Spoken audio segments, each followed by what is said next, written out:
Hello there, welcome to the Talking City podcast, coming to you as always from the Manchester Evening News. My name's Joe Bray, joined by Simon Bajkowski, and we've got a quite an entertaining 5-1 win over Wolves to discuss. And a player that you might not have heard of this season, Erling Haaland, scored just the 4 goals. Simon, I was sat next to you, and my job was to write the second talking point from the game, if you like. And there wasn't really a second talking point because the only talking point was Erling Haaland and his 4 goals and just how good he was. Yeah, it feels like a lifetime ago, doesn't it? As bank holidays for you. Yes, Erling Haaland, good at putting the ball in a net. But nothing else. Nothing else is good but at. but nothing else. I did think he's now got 36 goals for the season, which is monstrous. A quarter of those have come in 2 games against Wolves and Luton. So yeah, some big numbers against some teams. But I think he scored against 14 out of the 19 Premier League teams this season and can still do Spurs. So for a guy that's had 2 months injured, it is still phenomenal. And yeah, he looked, it was dare I say his best performance of the season, or the sharpest he's looked all year. It was felt like we were transported back in time to last year at the Etihad, where teams would turn up, get rolled over by Haaland, and then sort of pretend that they would never have to play him again, and that would sort of give them some hope on the bus back to wherever they were going to. But yeah, it was really, really strong from Haaland, and a very convincing victory. You say best performance of the season, better than Luton, better than one of the Derby performances? They're the ones that spring to mind. I think that is, yeah, yeah, I think so. I think it's the I'm not sharpest he's disagreeing. I'm looked. just No, yeah. I mean, there are those games where he was very good, but yeah, it's been a long time since I've seen him sort of so free. And I know sort of the space he got in behind the Wolves defense helped him to look good, but I he think that run for just, the penalty as well. We've not seen him do that for a while. yeah, It's but the space also, that you give him. yeah, the header. He'd not scored a header since the derby at Old Trafford, where he'd missed a similar header in the first half that he could have scored, and the fourth goal was just phenomenal, and came at a time when City had just kind of shot themselves in the foot a bit by conceding, and you think, all right, what are they going to do now? And it was like within seconds, it was just like, no, Haaland's killed the game again. That is what he was doing last season. He was just single-handedly beating opponents, and it felt like a return to that, really. No, absolutely. And you say 36 goals before last season. No one had scored more than that for City until before the war.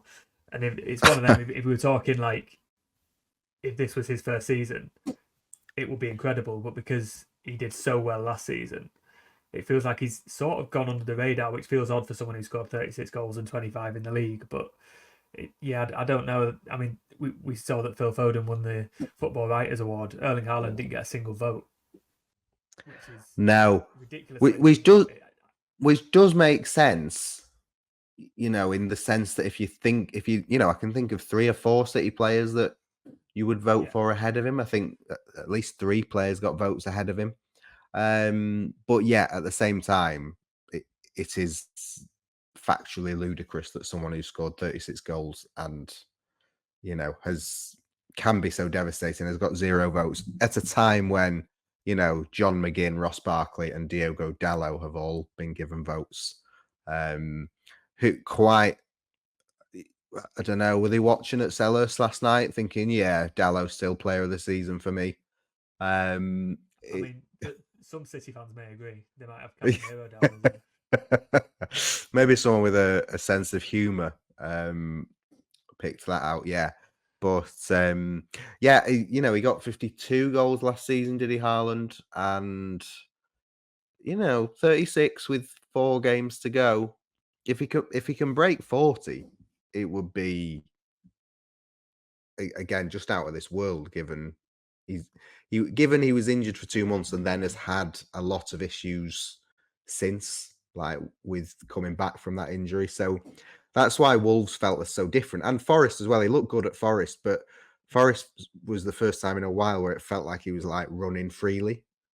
And had that kind of extra zip of pace that he's not always had this season. So it was, from a City point of view, like they must be rubbing their hands for the final few weeks of the season. I think that's a good point actually, because he's had his injury problems, his foot injury, his setbacks, and he's also had the games where he's been marked out of the game, like the Madrid games, and I'm thinking the sort of bigger Arsenal, Liverpool, those sort of games where but for reasons that we know about, he doesn't always impact the game. But we've also not seen him have, like I say, those runs for the penalty and the sort of shift of pace and drop of the shoulder in the box at Forest. It does feel like he came back at Forest and was like, "Yeah, I'm ready now. I am ready to start. I'm ready to not just start but win games for City." And there were a lot of decent performances against Wolves, but it didn't matter because Haaland had won the game. And then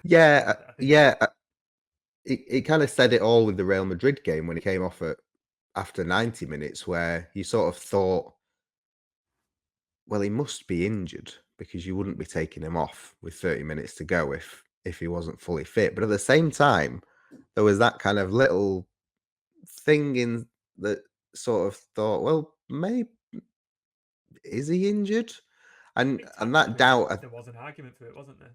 yeah, Getting the it chances and it was yeah, that doubt that wouldn't have been there last season, that was just like, yeah, he's done okay tonight, but he's not, you know, he's not been the player that he could have been, and he still doesn't look to be at his best. And that was that May Madrid? No, April, middle of April. But that is still, his injury kept him out till the start of February. But and you're still talking 2.5 months on where things aren't quite right. So it's been a long time since he got back to that position where, like you say, if he plays well, it doesn't matter what anyone else does because he's going to win the game. I think his first goal, his penalty, was his 100th goal contribution of goals or assists.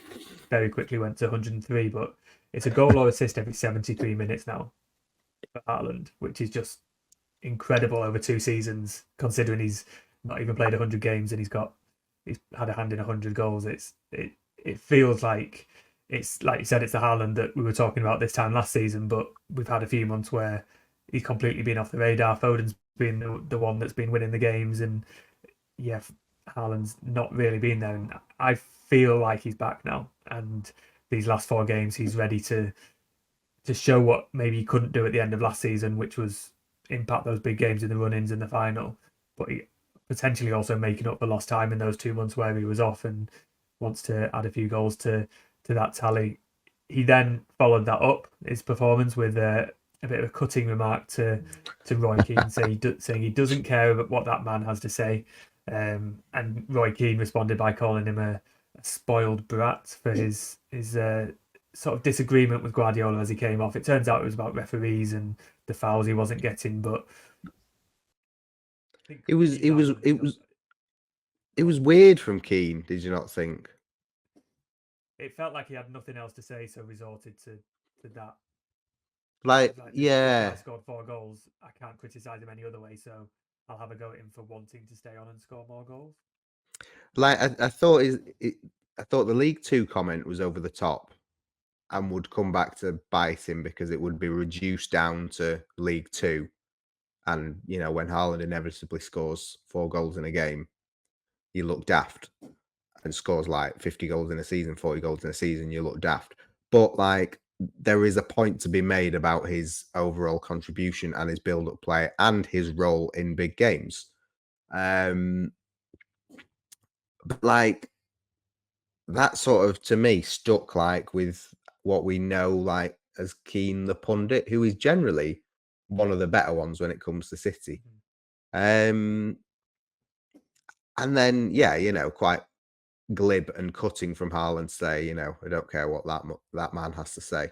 And it just felt like it completely got under Keane's skin on the Sunday. It Yeah. was just like, no, like, you know, you can read why Haaland was substituted, and you can read why he was annoyed why he was substituted, and nothing about being a spoiled brat, but just like Keane knew what he was saying, but also the mood he was in. It just felt like he was like really rattled by Haaland. It's just The like, question wasn't about Haaland either. He brought it up out of nowhere. no, yeah. Yeah. And then you've got like, Alfie laughing his socks off all over Twitter, and it's like, yeah, like it's come a long way, hasn't it? This old thing, but Keane is now a laughing stock to Haaland and his dad, because he's been reduced to sort of just coming out with utter nonsense. And like the Keane's all about nonsense is the attitude, and it's the striker's job to score goals and nothing else. And he has a go at United players for their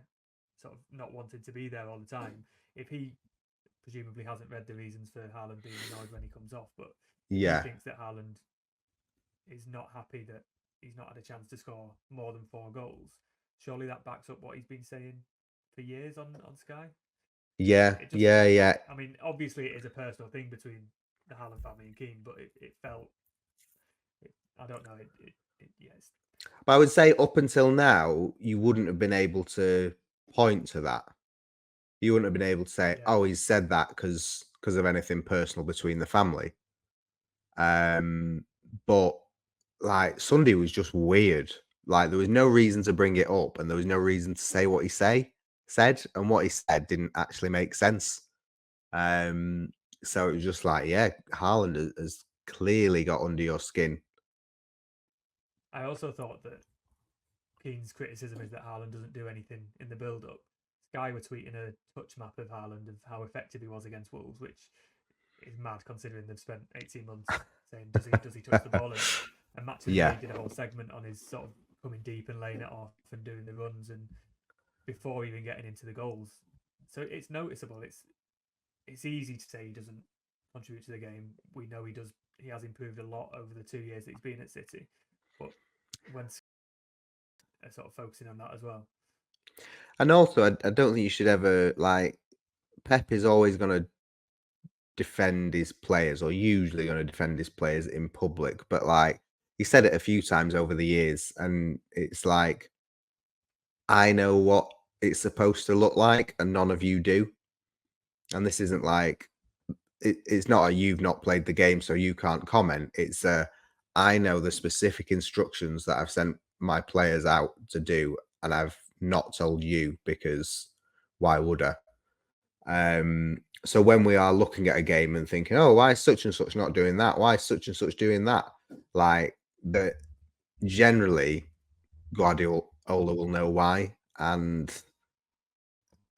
he has been very happy with Haaland this year. So I think you've kind of got to take the word of the manager that's won 3 more Champions Leagues than you have.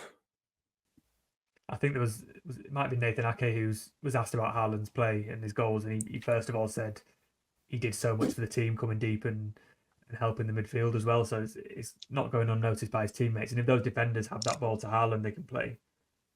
Yeah, Go to bypass the midfield, then lay it off and run. It's a different weapon that they can have that maybe they've not always had since Haaland's been there. But I think it speaks for itself, doesn't it? The Keane reaction, because he's probably realised, yeah, he's in the wrong and he's gone a bit extreme with the League Two stuff. And Haaland, by saying absolutely nothing, has completely taken the high ground and made Keane look a bit silly. yeah.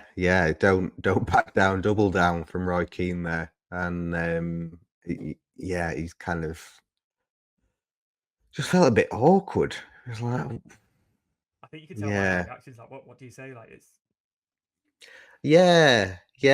It's not what I expected from Roy Keane, having watched a lot of his punditry, and like I say, I think a lot of his punditry is good. It just felt like he just lost it there and deliberately had something that he wanted to say and was going to say it regardless of what had gone on, to try and sort of point score. And it's like if you're trying to point score against a guy who's scoring 4 goals a week in the Premier League, you're not going to win whatever you say. So maybe just kind of accept this one and move on from it. And then we did see Julian Alvarez come off the bench and get a goal. With Haaland's form, that's the sort of role he's going to be limited to for the end of the season, really, isn't it? It's very useful that he's scoring a fifth goal to sort of add to the goal difference, but we can't really see him playing any of the games looking forward, can we?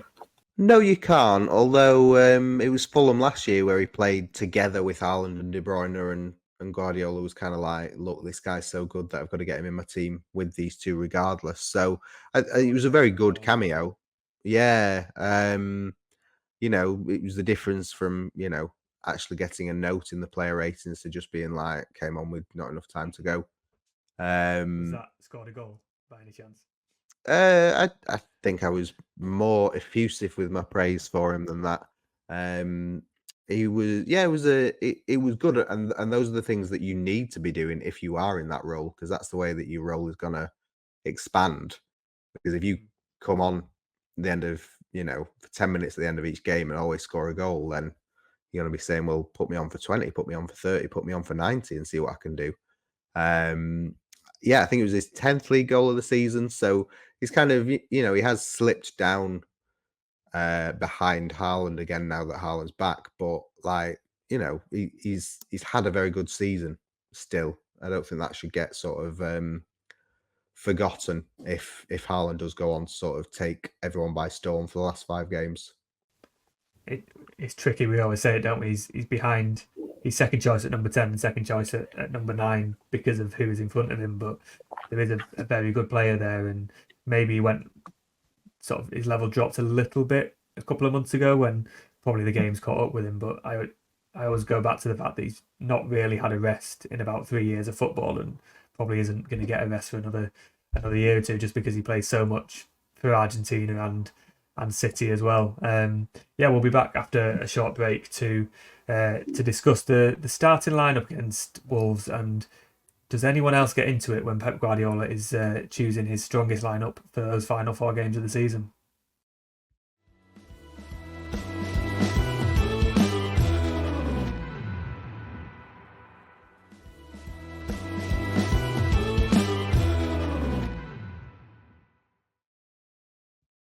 Hi there, welcome back to the Talking City podcast. Si, I turned to you about 60 odd minutes into the game, and I was looking at the team that was out there, all arguably in there on merit, on form. And I asked the question, does anyone else get into this lineup for those final games of the season? Because there's an argument that each one of those should be in there. And we had a bit of discussion about it. There are some players on the bench like Stones, like Diaz, like Grealish, who last season were in that sort of strongest starting 11 and were sort of undroppable. But this season, it's been a bit different, hasn't it? And I think especially that defence, there is questions to be asked, because the 4 who started it against Wolves are all there on merit. They're all playing well. So why should they probably lose their place when Stones and Diaz come back? Because it's a bit of a dilemma for Guardiola. Yeah, do you branch it out and talk about the back 5? Dare we? I think I saw a comment on. Expecting Ortega to play, weren't we? Yeah, I saw something that I think I don't think I marked Ederson particularly. I think I gave him a 6 on Saturday, which he had an important role in the 4th goal, but he also just like basically threw one into his own net, as good as for Wolves to score.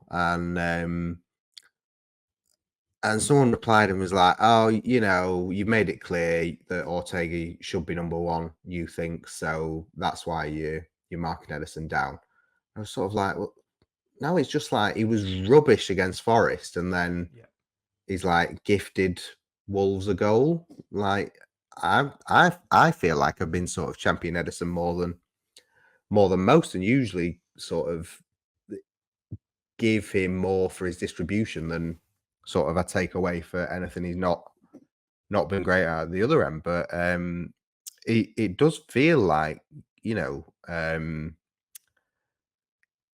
mean, you were in the press conference with Pep, weren't you, when he was talking about Ortega on Friday, and sort of, is there a world where Pep says, right, well, you let one in, so you're not going to start against Fulham? I don't know. Well, that's what I asked Pep, and he said, no, basically, Ederson is number one. And he said, I said that. He said, well, Ortega could turn around and be rubbish next season and not be worthy of number one. So he sort of flipped it on its head. And it sounds like, as it always has been, Ederson will be number one. We were expecting Ederson to be injured. He recovered ahead of schedule, didn't he? So that's why the questioning was there, because it could have been that Ortega stepped in again. But Yeah. Ederson did recover in time and did play. But yeah, it was. If Ortega was listening to that, he won't have been filled with confidence that if he stays, because he is obviously going to decide his future at the end of the season. If he stays, he's going to get the minutes because, again, Guardiola said Ederson's number one. If Ortega plays well, he'll play, but it doesn't feel like Ederson was ever at risk of not playing if he was fit. Sorry, Yeah. like you say, he wasn't very good at Forest even before his injury. If any other player played like that, they'd probably be dropped. But then, even with a fitness question mark over him, Ederson starts. Another cross comes in, another goal goes against. I don't want to be the one who sort of is completely anti-Ederson because he's obviously a very, very good goalkeeper. But yeah, it does feel like his form's dropped a little bit and his fitness. He's picking up these injuries, and Ortega is very steady. I think it should be more of a 50-50 equation than it seems like it is. And I think Ederson will start every one of the Premier League games, and Ortega will come in for the cup final. And I think that's already decided, barring any injuries. Yeah, I think so. But I think there are kind of genuine issues with Ederson's fitness and form at the minute. But I completely agree. I think Ederson will stay until the cup final, and then it's difficult to make a case for dropping any of Gvardiol, Ake, Akanji.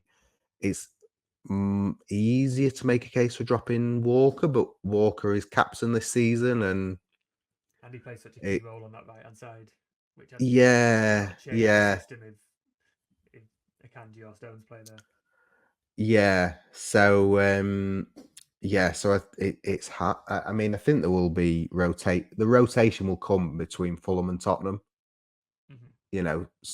There will be players that don't play in both games because others come in and to help keep things fresh. But if you've got a week between the Wolves game and the Fulham game, does anyone come in from that team? Because City it wasn't just Haaland that looked sharp. City looked really good. Yeah. So yeah, it's tough. Like Stones, Diaz, Grealish, Doku, Alvarez, all kind of trying to get into the team, and Ortega as well. So six players trying to get in really. And yeah, I'm not sure how many are gonna do it. It's a very tricky one because you look at that back four and you think, yeah, they're playing well, keep them in the lineup, but then the alternative means that you're going into a final day decider, an FA Cup final, potentially with Ruben Dias and John Stones on the bench, which feels, I think you wrote it was an impossible decision, and it kind of is, or an unthinkable decision. Yeah. I mean, we saw Stones come on and he got an unbelievable reception and he remains very popular. Yeah, I genuinely don't know how he's going to go it. But a bit, I mean, I think I wrote in the piece about Istanbul maybe being the high point for Stones and Diaz and possibly Ederson as well. The reason we're talking about Ederson is because he's not showing the form that he was then. And the same for Stones. Like Stones will always be tremendously popular with the fan base, but this season they've not really seen the Stones that we saw at the back end of last season.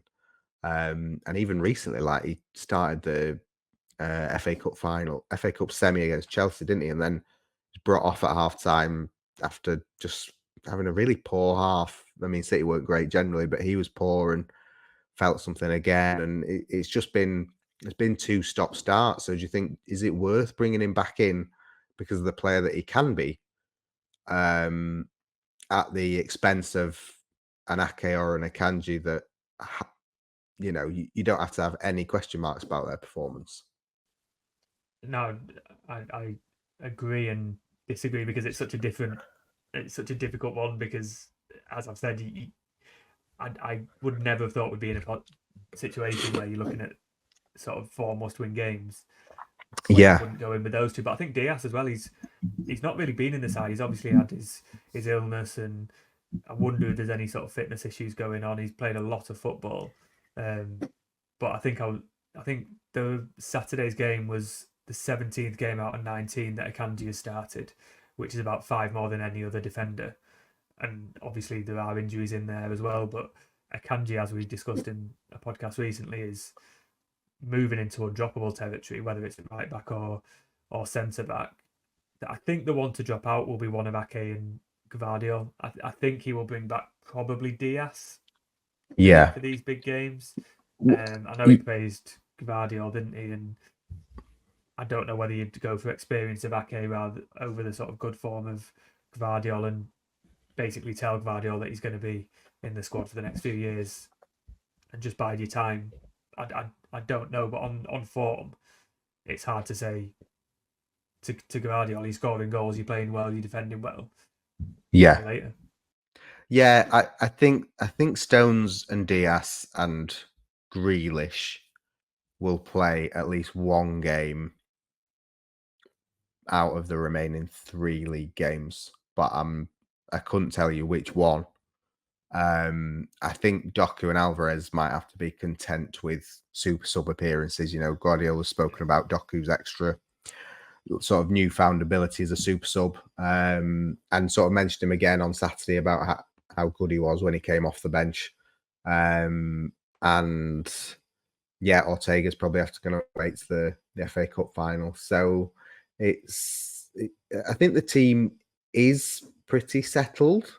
It is just those difficult decisions, really, because like you say, it's just mad to think that if you'd said at this point last year, we're going to leave Stones, Diaz and Grealish out the team, people would have just sort of lost their heads a bit, whereas now it kind of makes sense. I can see Grealish coming back in, and I can see Kovacic dropping out, move Bernardo back in the middle. That seems to have worked in recent games. You might not get as much control in the middle. Yeah. Kovacic was great against Wolves. He was giving the ball away a few times, and Wolves in Yeah. the first half especially were just running through the midfield with ease. I assume Guardiola changed something because that stopped around about the time that City scored the first goal. But then if you're playing Spurs and even United in a cup final where you don't want to give anything away, Kovacic could be quite useful in just offering another layer of support. Yeah, but this is it. I couldn't tell you whether Kovacic would be more useful in the Spurs game because they're more likely to be sort of need more punch in the middle and cover in the middle. But maybe Fulham is better, and you trust Bernardo in the Spurs game. I mean, the good thing for Kovacic is that he's back in the conversation. Like he has been better in the last few weeks and months, and sort of is back as an option in the starting 11, whereas he's had an up and down season, I suppose. But yeah, it's going to be really interesting. It's set up for an exciting end to the season, despite everyone saying it's now really boring and who cares, nobody's watching, and all the rest of it. So I think there are a lot of players or multiple players who will feel hard done to by being left out of the team in the final weeks, and I don't think anyone envies Guardiola having to do that, and he certainly won't relish it. But it's their job, and it's sport at the deep end, and it's a position where City want to be in. So they've just got to be bold and stick to what they think will work best. I suppose we had it last season where there was no. I mean, he dropped Walker in the Champions League final. Foden was not in that starting lineup at all, and Mahrez as well.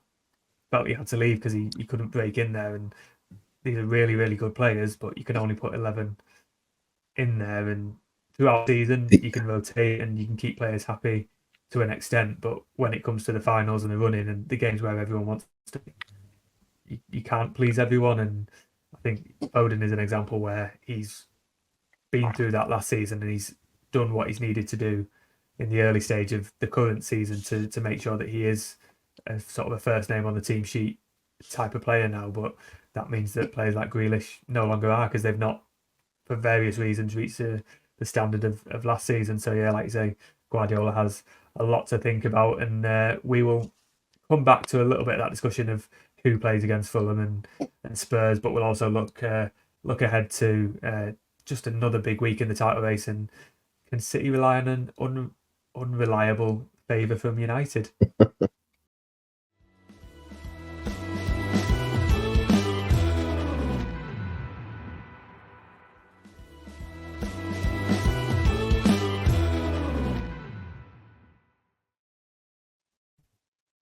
Hi there, welcome back to the final part of the Talking City podcast. Before we look ahead to the title race, another title race to discuss, Simon, the WSL looked to be in City's hands. And then an 89th and a 94th minute goals for Arsenal at home for City turned that game on the heads. If they'd won that game, they just needed 1 point in the final game.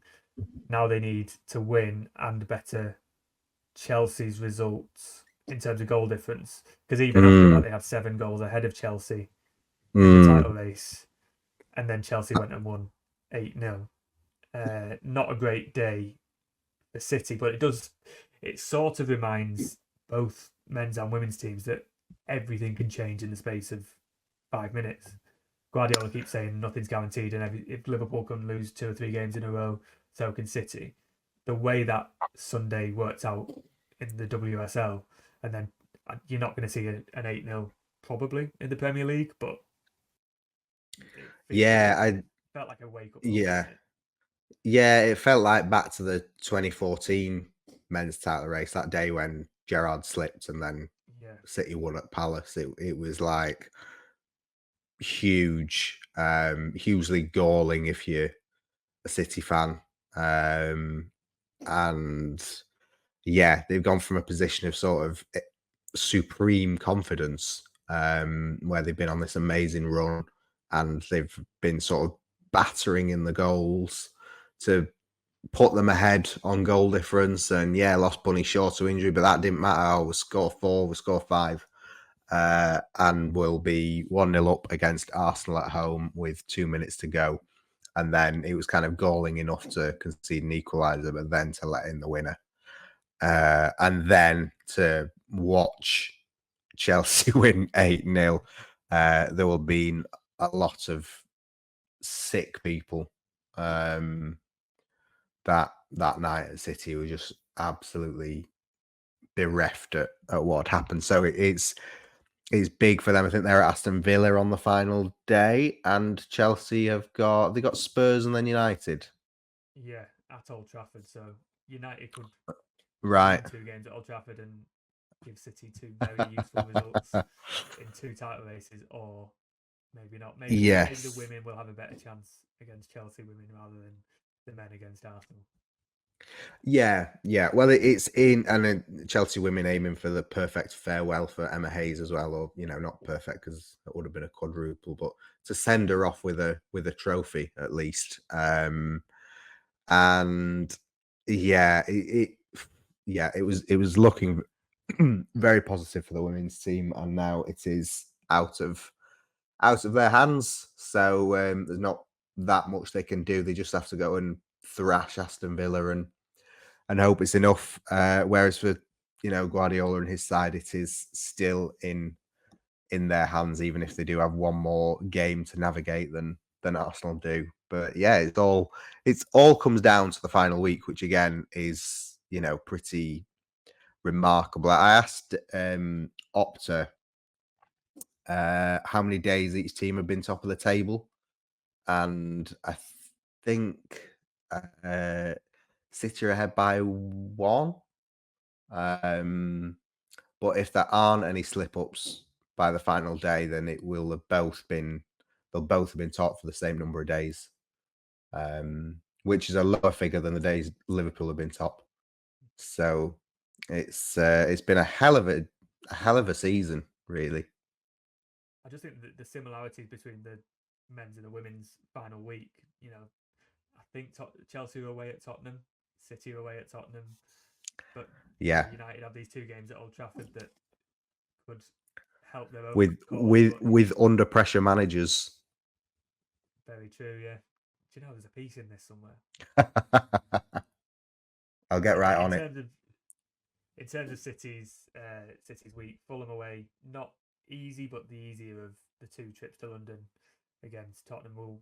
I think we're gonna be back on Monday to discuss what happens against Fulham and look ahead to Spurs. But do you go full strength for both teams? You've talked about the rotation. Do you sort of pick a team against Fulham with Tottenham in mind? How would you approach 2 decisive games?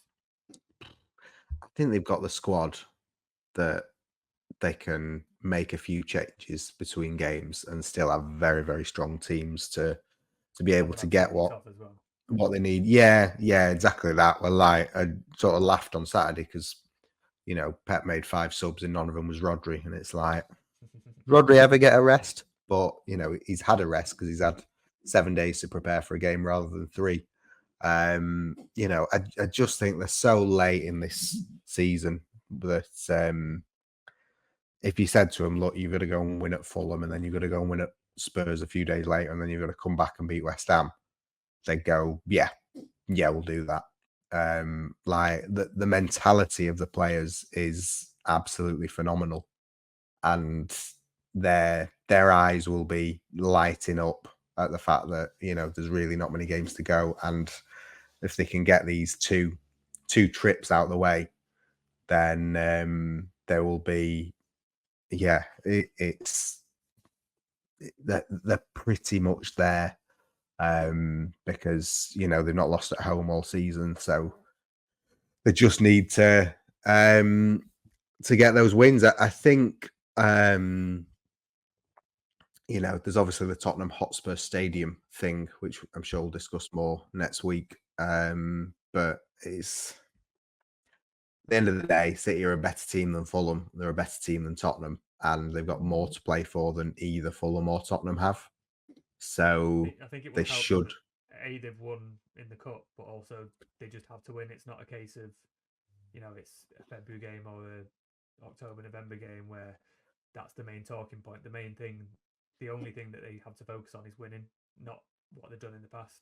So I think that will help them at Spurs. And yeah, it wasn't necessarily easy against Fulham in either game last season. It was a bit more straightforward at the Etihad this season, but I think again they do come into their own, don't they? And I ask Yeah, every podcast without doing the research. What's the unbeaten run on now? Is it 20 games I think it's in the Premier League? is it 20 in the league and 33, 34 in all comps. I mean, Gary O'Neill spoke after the game about sort of the difficulty of playing Manchester City in May, and he was kind of asked because Wolves beat him in September, and he was asked about sort of whether they are kind of a different beast, and he was kind of like, well, yeah, like they are good all around the year, but there is something about them. And I was sort of reminded of not when I don't think Gary O'Neill was there, but a few years ago when City won 5-1 at Wolves and Kevin De Bruyne scored like a 30-minute perfect hat trick in the first half. You just like, yeah, you can't compete with that. And Haaland did similar on Saturday. It's just like when they enter this time of the season, they can be unstoppable when they really turn it on. I mean, last week obviously they rode their luck very much against Nottingham Forest, who would have got something out of the game if they'd had better finishing. But like, yeah, when City are on it at this time of the year, there really isn't any stopping them. I think you mentioned it before, the fact that they conceded that goal. Yes, they were 3-1 up, and then within a minute, it's a direct goal, but it's a good direct goal, and they've got that 3-goal lead back again. There was sort of a, Guardiola went, he was very, very unhappy, to put it lightly, at the sort of the manner of that goal that Wolves scored. But seconds later, City go and score, and it felt like right, we just got to score. We're not going to mess around here. We're gonna do it. So you do feel like if they do concede at some point, say they'd conceded at Forest, they would have come back. And I mean, they didn't concede at Forest, but there was still a lot of jeopardy in that game. And on walks Haaland, and suddenly that game is under complete control because he scores. I think that mentality is just because time's running out. They know that they have to. They can't score that perfect goal all the time. They've just got to do what is needed to score the goal and get back in front, or kill the game off if needed. And I think City will know what they have to do. Maybe they might have looked at that United Arsenal game and thought they could call in a favour from their neighbours, but looking at United, well, I mean sure. yeah, surely it won't happen. Like Klopp said it, didn't he, after they drew at Old Trafford, and said like if Arsenal come here and play well, they will win, because United are not a good team. The 8th best team in the division, according to the table after 35, 36 games. And yeah, just abject. Capable of turning a performance, but I don't think anyone who watched them last night would think, oh yeah, this team can beat the best team in, the league leaders. I suppose the good thing about City going to Tottenham is that they will know whether Arsenal have slipped up against United or not. Because if Arsenal have slipped up, then City could win the league at Spurs, but they also have the knowledge that they have a bit of margin. Although it was interesting, Guardiola was saying after the Wolves game that kind of like it's helped them knowing that they have no margin, because when they watch Arsenal, they think this team will not drop any points, and they haven't been dropping points other than that defeat to Villa the other week. So there has been no sense of complacency from City creeping in, because they're just like, we have to win. So they will go to Fulham thinking they will have to win, and then they will probably go to Spurs thinking we have to win, because United are in all likelihood not going to do anything. And then they will face West Ham on the final day, knowing that they have to win. And it's been like that for a while. And they've risen. That you go crazy if you were focusing on Arsenal and hoping that they'd slip up or not. And it's not just Guardiola saying it; it is a belief within the squad that they don't expect Arsenal to drop any points. Yeah, and Haaland said in kind of multiple broadcast interviews after the game on Saturday that he talked up the mentality of the team, and part of that might be kind of just repetition, but it's clearly on his mind. And you've got a guy who has the mentality of being one of the best players in the world and like dedicates his body 24/7 to getting better and better and better. And he's saying all these guys have got an amazing mentality. So it's rife across the team and across the club that they're all kind of pulling in the same direction with some force to get over the line.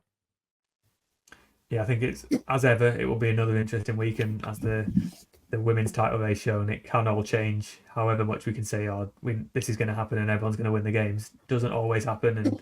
And City men will hope that they don't follow the same suit as the women did at the weekend. I mean, the women can still very easily win the title, and Chelsea still have to get the points on the board, but it was a remarkable turn of events at the weekend. City will hope that it is a bit less dramatic as they have 2 trips to the capital, and we will be there for both, a couple of early mornings. Before we go, just a bit of a plug for the FA Youth Cup final, which is on Friday night at the Etihad. I don't know how many tickets have been sold, but I know that Leeds have sold 6,500, and if City fans can come out and support them and create a good atmosphere, it would make for a good afternoon. We've got some content coming out this week, a couple of chats with the squad and the head coach, and just a few profiles on what youngsters are there in the youth team this season, because it's been quite an interesting year for the academy. But yeah, it's the biggest game of youth football at the Etihad on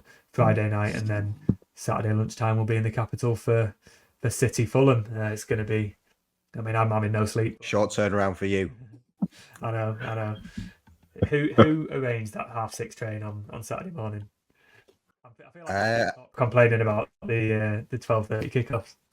yeah, yeah. I mean, I would have. Yeah, I believe it's squarely you, Joe. Yeah, it probably is me. It's also my fault for signing up for both, but that is that's what you got to do sometimes. As Guardiola Yes. says, Yeah. it doesn't matter if you need a rest. No. You can Words rest at the end of Guardiola, the season. and I will. But yeah, until then, as ever, like and subscribe on the podcast platforms. Follow us on the social media platforms: Twitter, Facebook, YouTube. You know where to find us, and we'll be back on Monday after the Youth Cup final and after another weekend of title race action to discuss that and look forward to the Tottenham game.